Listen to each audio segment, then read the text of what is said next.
Good morning student class 12th accountancy, इसका chapter number 2 नए साझेदार का प्रवेश, admission of a new partner हम ये स्टार्ट कर रहे हैं। लास्ट वीडियो में चैप्टर नंबर 1 कंप्लीट हो गया था। तो चलिए नए साझेदार का प्रवेश ये देखते हैं। इसमें सबसे पहले हम बात करेंगे साझेदारी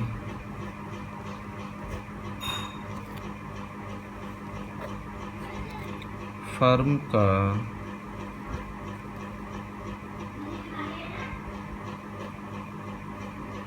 पुनर्गठन, रिकंस्ट्रक्शन ऑफ पार्टनरशिप फर्म।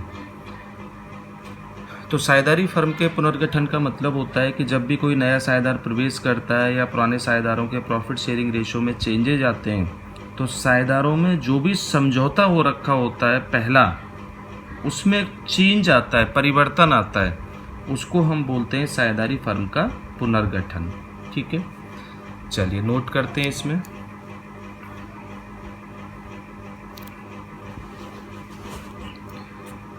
साझेदारों के मध्य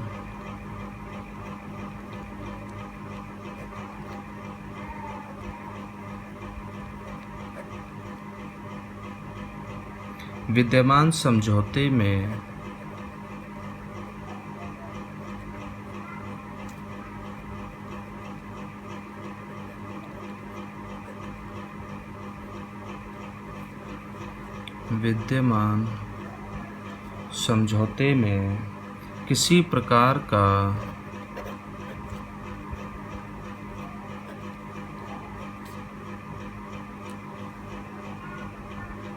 परिवर्तन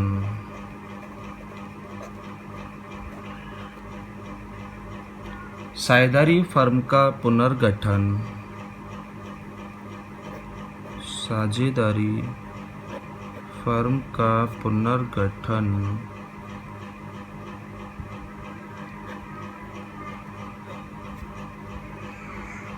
कहलाता है। ठीक है बच्चों, यही समझाया था।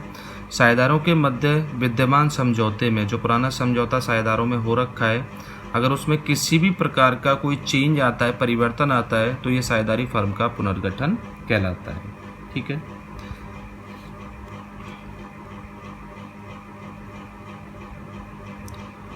पुनर्गठन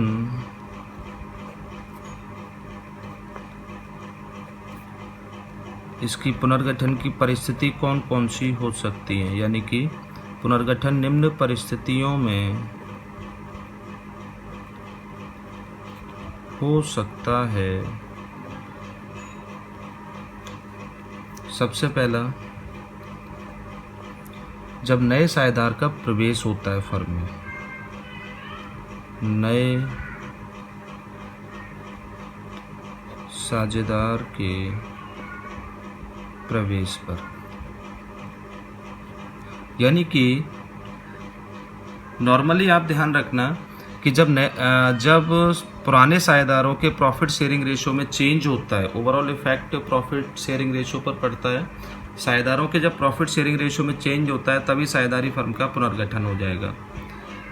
अब जैसे नया साझेदार फर्म में एंट्री कर रहा है, तो पुराने साझेदारों के प्रॉफिट शेयरिंग रेशो में चेंज आएगा। तो जब पुराने साझेदारों के प्रॉफिट शेयरिंग रेशो में चेंज आएगा, तो ये क्या कहलाएगा? साझेदारी फर्म का पुनर्गठन हो जाएगा। सेकंड है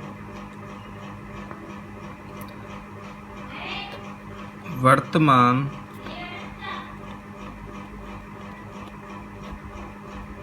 साझेदारों के मध्य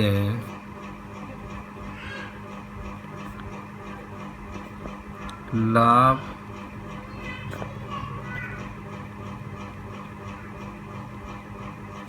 विभाजन अनुपात में परिवर्तन होने पर,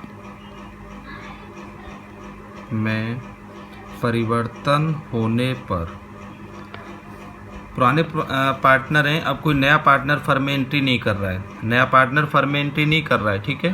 पुराने साझेदारों के, पुराने पार्टनरों के प्रॉफिट शेयरिंग रेशो में ही चेंज हो रहा है, तब भी साझेदारी फर्म का पुनर्गठन हो जाएगा। ठीक है, नेक्स्ट पॉइंट है वर्तमान साझेदार के अवकाश ग्रहण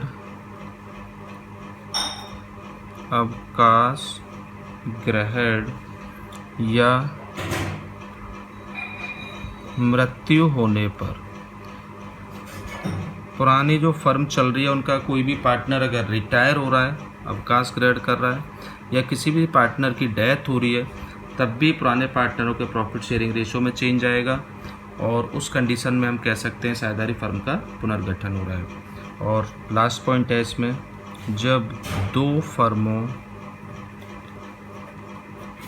का एकीकरण हो, एकीकरण एमालगमेशन, कोई भी दो फर्म है जो अलग अलग प्रॉफिट अर्न कर रही हैं, प्रॉफिट कमा रही हैं, अगर उन फर्मों का एकीकरण होता है तब भी वो साझेदारी फर्म का पुनर्गठन होगा। ठीक है बच्चों, तो ये हमारे 4 पॉइंट थे जहां साझेदारी फर्म का पुनर्गठन होता है। चलिए इसके बाद नेक्स्ट हेडिंग है, अब हम बात करेंगे इसी पहले पॉइंट की, इस पूरे चैप्टर में इसी पॉइंट की बात करेंगे।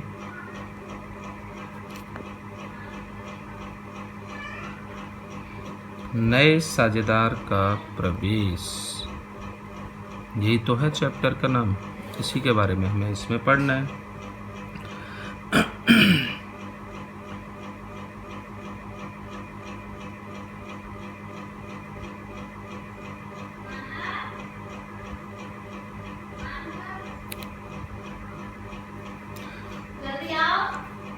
भारतीय साझेदारी अधिनियम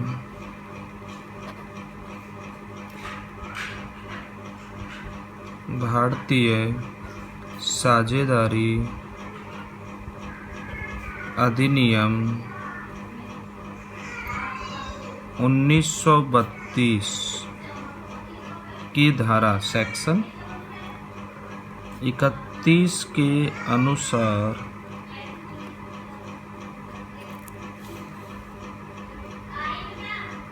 वर्तमान साझेदारों की सहमति से वर्तमान साझेदारों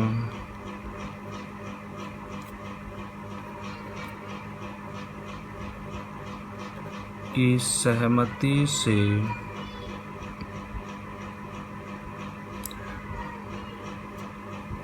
ही एक नया व्यक्ति फर्म में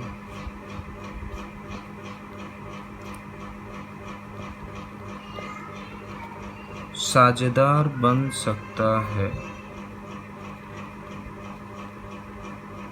ठीक है, पुराने दो पार्टनर हैं ए और बी, ए और बी चाहेंगे तभी कोई नया व्यक्ति फर्म में पार्टनर बन सकता है, उनकी बिना मर्जी के कोई भी नया व्यक्ति फर्म में पार्टनर नहीं बन सकता है।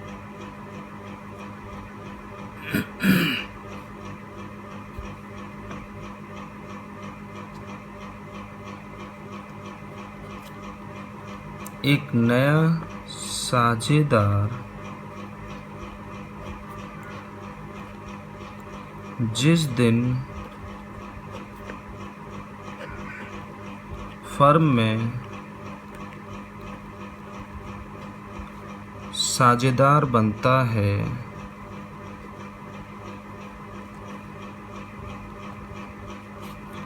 उस दिन से वह फर्म के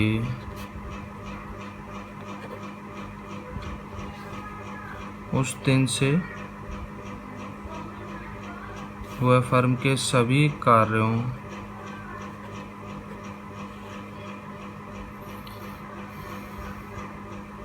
के लिए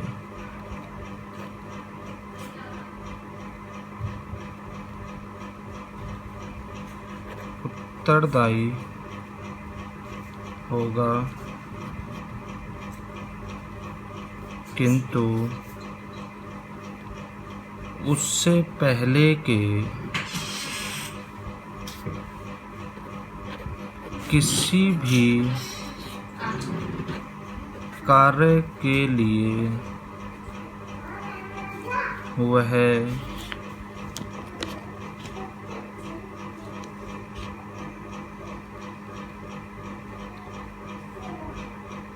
उत्तरदायी नहीं होगा।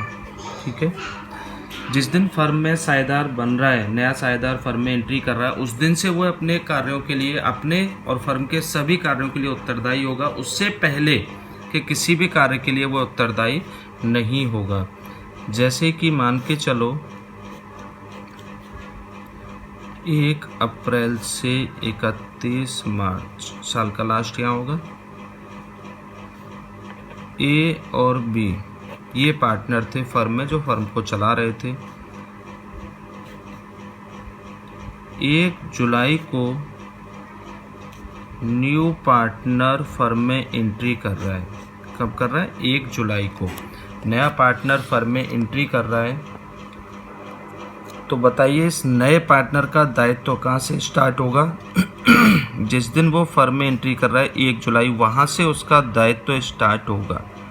ठीक है, इससे पहले के किसी भी कार्य के लिए ये नया साझेदार उत्तरदायी नहीं होगा। क्लियर है? ठीक है जी। अब हम बात करते हैं कि नए साझेदार के अधिकार क्या होते हैं फर्म में।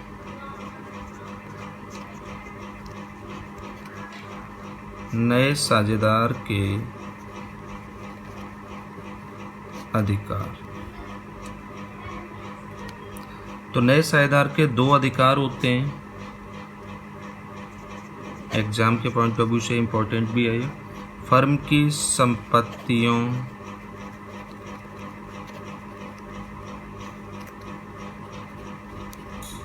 में हिस्सा प्राप्त करने का अधिकार।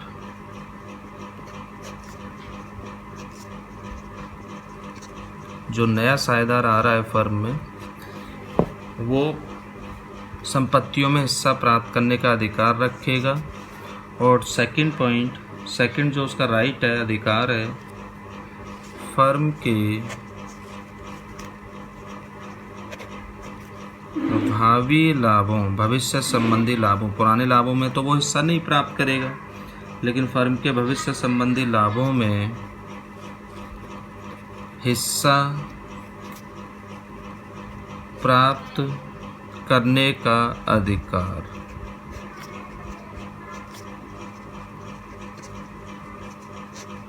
ठीक है, तो फर्म की संपत्तियों में, भाई जैसे मैं यहाँ आपको समझा देता हूँ, ये एक पार्टनरशिप फर्म है जहाँ पे ए और बी ये 2 पार्टनर हैं। इस फर्म ने अपने बैलेंस शीट है, ट्रेडिंग P&L अकाउंट यानी कि जो इनकम स्टेटमेंट है, ठीक है, P&L अकाउंट है, ये सभी बनाया होगा। अब यहाँ पे कुछ लायबिलिटीज और कुछ असेट्स होंगी फर्म की, जो अब जैसे यहाँ असेट्स है, ठीक है, बिल्डिंग है, फर्नीचर है, ये किसके द्वारा बनाया गया है, इकट्ठा किया गया है? ए और बी के द्वारा। ये बिल्डिंग, फर्नीचर वगैरह ए और बी के द्वारा इकट्ठा किया हुआ रखा है। अब सी जो न्यू पार्टनर है, ये फर्म में एंट्री कर रहा है। तो अब ऐसे थोड़ी ना सी खाली हाथ आएगा, फर्म में पार्टनर बन जाएगा और फिर कहने लगेगा साहब अब बिल्डिंग वगैरह सब में मेरा भी हिस्सा है। ऐसा नहीं हो सकता है। ए और बी ने जो असेट्स वगैरह लगा रखी हैं, अब उन असेट्सों के 3 हिस्से करके इसका हिस्सा निकाल लेंगे कि भाई सी को असेट्स में हिस्सा लेने के लिए पैसा लाना पड़ेगा, जिसको बोलेंगे हम कैपिटल। ठीक है, इसके अलावा अच्छा, capital for assets, share in assets भी लिख सकते हैं, capital for share in assets. इसके अलावा नए पार्टनर को प्रॉफिट में भी हिस्सा चाहिए, लिखा है ना सेकंड लाभ में, तो नए पार्टनर को प्रॉफिट में हिस्सा चाहिए। अब ये फर्म प्रॉफिट किस वजह से कमाती है? फर्म की गुडविल की वजह से प्रॉफिट। फर्म की जितनी ज़्यादा गुडविल होगी फर्म उतना ही ज़्यादा प्रॉफिट कमाएगी, फर्म की जितनी कम गुडविल होगी फर्म उतना ही कम प्रॉफिट कमाएगी। तो ए और बी पार्टनर ने फर्म की जो गुडविल बना रखी है उसी के अनुपात में उसी के लिए नया पार्टनर अगर प्रॉफिट में हिस्सा चाहता है तो क्या लाना होगा? गुडविल का पैसा, गुडविल फॉर प्रॉफिट। तो ये नए पार्टनर को दो पैसे लाने होते हैं, एक कैपिटल का और एक गुडविल का। कैपिटल का क्यों लाना है? ताकि उसे फर्म की संपत्तियों में हिस्सा मिल सके। गुडविल का क्यों लाना है? ताकि उसे प्रॉफिट में हिस्सा मिल सके। यही दोनों चीज़ें यहाँ पे लिखी हैं और ये डेफिनेशन भी आ जाती है इनकी। चलो मैं इन्हें नोट कर देता हूँ डेफिनेशन को, कि वो डेफिनेशन कैसे होंगी।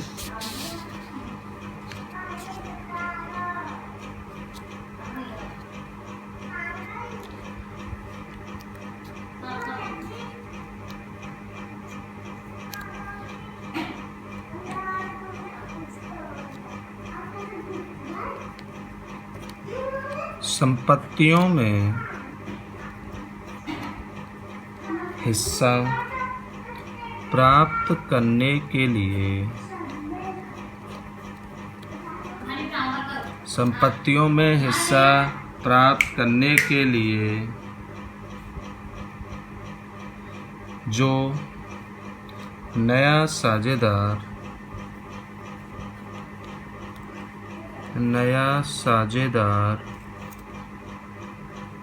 जो धनराशि लाता है,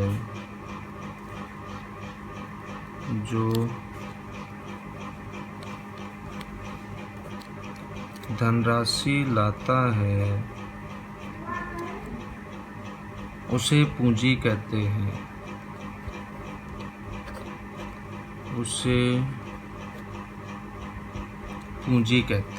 ठीक है।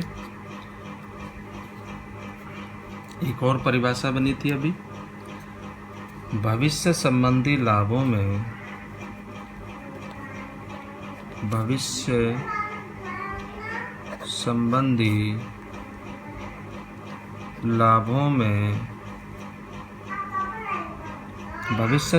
लाभों में हिस्सा प्राप्त करने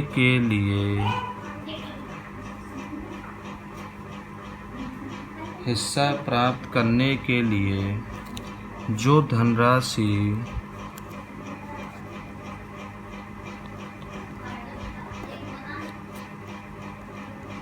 लाता है उसे ख्याति कहते हैं। तो इसी के बारे में पिछले पेज पर हमने समझाया था कि संपत्तियों में हिस्सा प्राप्त करने के लिए नया साझेदार जो राशि लाएगा उसे पूंजी कहेंगे। पहला एरो मैंने यही बनाया था, चेक कीजिए, ये रहा, capital for assets, goodwill for profit. ये दो डेफिनेशन मैंने यहाँ समझाई हैं। सेकंड है, भविष्य संबंधी लाभों में हिस्सा प्राप्त करने के लिए जो धनराशि लाता है उसे ख्याति कहते हैं। ठीक है, पुराने पार्टनरों ने गुडविल बनाई है, उसी के अनुसार ही तो प्रॉफिट होता है। तो ये दोनों अधिकार होते हैं, दोनों परिभाषाएं भी हो गई और ये एग्जाम के पॉइंट ऑफ व्यू से इम्पॉर्टेंट है, 1 नंबर में पूछ ली जाती है। ठीक है, तो इसे अच्छे से याद भी रखना है। चलिए नेक्स्ट हेडिंग। अब नए साझेदार का जब प्रवेश होता है फर्म में तब क्या क्या समायोजन किए जाते हैं? नए साझेदार के प्रवेश पर मुख्य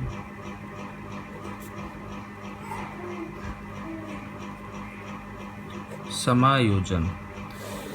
नए साझेदार का जब फर्म में प्रवेश होता है तब क्या क्या एडजस्टमेंट किए जाते हैं?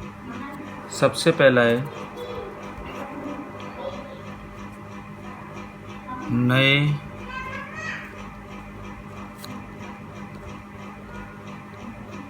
लाभ विभाजन अनुपात की गणना। दूसरा है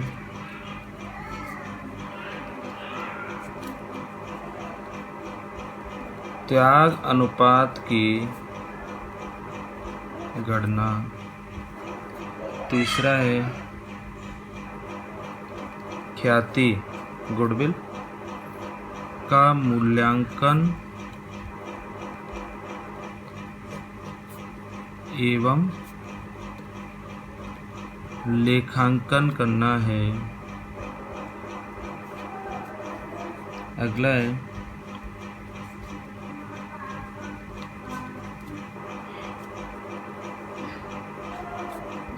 संपत्तियों का पुनर्मूल्यांकन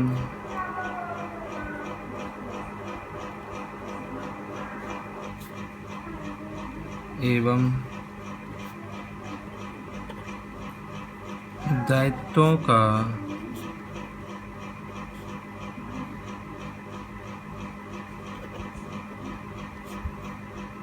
पुनर्निर्धारण करना। अगला है, अभी बात करेंगे डिटेल में इनकी भी, हर एक पॉइंट की। रिजर्व यानी कि संचय, अनडिस्ट्रीब्यूटेड प्रॉफिट यानी कि अवितरित लाभ जो है, या कोई भी हानि है जिसका अभी बंटवारा नहीं किया है, जिसे रिटर्न ऑफ नहीं किया है, हानियों का समायोजन, उनका समायोजन किया जाएगा, किस तरीके से पार्टनरों में बांटा जाएगा। और पॉइंट नंबर 6 है पूंजी का समायोजन। तो बच्चों, जब नया पार्टनर फर्म में एंट्री करेगा तो ये 6 एडजस्टमेंट होंगे। भाई, नया पार्टनर फर्म में एंट्री कर रहा है तो नए लाभ विभाजन अनुपात की गणना करेंगे। जैसे कि मैं यहाँ एक छोटा सा एग्जांपल ले लेता हूँ। ए और बी ये पार्टनर हैं, ठीक है, जो अपनी फर्म को चला रहे हैं, रिकॉर्ड मेंटेन करके रखते हैं, बैलेंस शीट वगैरह जो भी बना रहे हैं। अब एक नया पार्टनर है, ठीक है, ये मैंने नए पार्टनर की फ़ोटो बना दी है। नया पार्टनर है ये सी न्यू पार्टनर। ए और बी एग्री हो जाते हैं कि भाई सी को फर्म में एंट्री दे देते हैं, ठीक है जी। अब सी खाली हाथ तो आएगा नहीं, कैपिटल, गुडविल और जो भी लाएगा, तो ये इसके सिर पर पोटली रखी हुई है, ये अपना सामान लेकर के आ रहा है सी। अब ए और बी कहेंगे कि सी आप फर्म में एंट्री कर रहे हो, अब मान के चलो फर्म में हर साल जैसे प्रॉफिट हो रहा था, एक एवरेज लेकर के चल रहे हैं 100 रुपीज़ का, दोनों बराबर के पार्टनर हैं तो 50-50 रुपये बांट रहे थे। अब नया पार्टनर फर्म में एंट्री करा, मान के चलो 100 रुपये का ही प्रॉफिट हुआ, तो क्या तीनों में वो 50-50 रुपये बट पाएगा? बराबर के पार्टनर होने पर भी तीनों में ये 50-50 रुपये नहीं बट पाएगा। क्यों? क्योंकि अब तीनों का प्रॉफिट शेयरिंग रेशो अलग हो जाएगा। इन दोनों का तो पहला जो था वो चेंज हो जाएगा और इसका और जुड़ जाएगा। तो यहाँ पे अब ए और बी का नया प्रॉफिट, सी जब नया पार्टनर सी जब फर्म में एंट्री कर रहा है तो पुराने पार्टनरों का नया रेशो क्या होगा, तो नए लाभ विभाजन अनुपात की गणना ये वाली की जाएगी। सेकंड है त्याग अनुपात की गणना करना।